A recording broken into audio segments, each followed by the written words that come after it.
রোজাদারের জন্য দুইটা খুশি। কয়টা খুশি বলুন তো? কে বলছেন?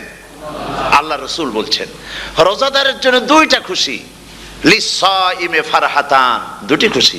ফারহাতুন ইনদা ফিতরিহি, একটা খুশি হচ্ছে ইফতারের সময়। এই ফিতরিহি দুটি কথা, এই একটি কথার দুটি ব্যাখ্যা হয়। একটা হচ্ছে ইফতারের সময়, ইফতারের কথা বলা হয়েছে, আর ঈদের কথাও এর মধ্যে বলা হয়েছে। ইফতারের সময় হলে একটা খুশি, আর একটা খুশি হচ্ছে ইনদা লিকাই রাব্বিহি, যখন রোজাদারের সঙ্গে আল্লাহ পাক দেখা করবেন তখন হবে আরেকটা খুশি।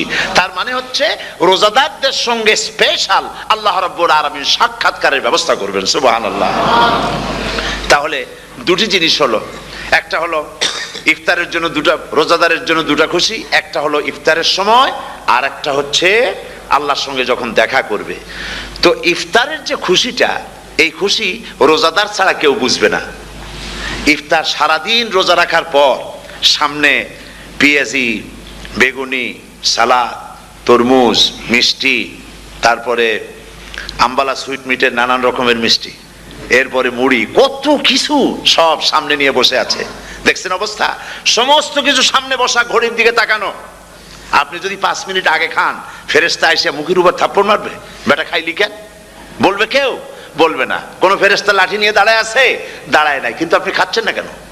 সুবহানাল্লাহ, সুবহানাল্লাহ বলবেন না? অন্তত 1500 বছর আগে আল্লাহ রাব্বুল আলামিন নির্দেশ করে রেখেছেন, সূর্য সাদা হওয়া থেকে, পূর্ব দিগন্ত সাদা হওয়া থেকে শুরু করে পশ্চিম দিগন্তে যখন কালো হয়ে কালো রেখা দেখা দেবে, যখন মাগরিব হয়ে যাবে, সূর্যাস্ত যাবে, ততক্ষণ পানাহার আর স্ত্রী সম্ভোগ থেকে বিরত থাকো।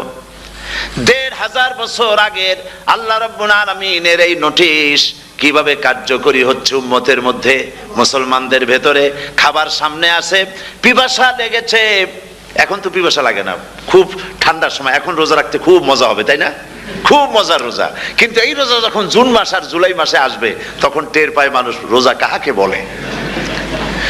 প্রচন্ড পিপাসা, সামনে সব খাবার পড়ে আছে, একটা খাবারের দিকে রোজাদারের হাত যায় না, ঘড়ির দিকে তাকায় আর চুপ করে বসে বসে আল্লাহর জিকির করতে থাকে। আল্লাহ কয়, ফেরেশতারা দেখ, এই বান্দা বানাইতে নিষেধ করছিলি। সুবহানাল্লাহ।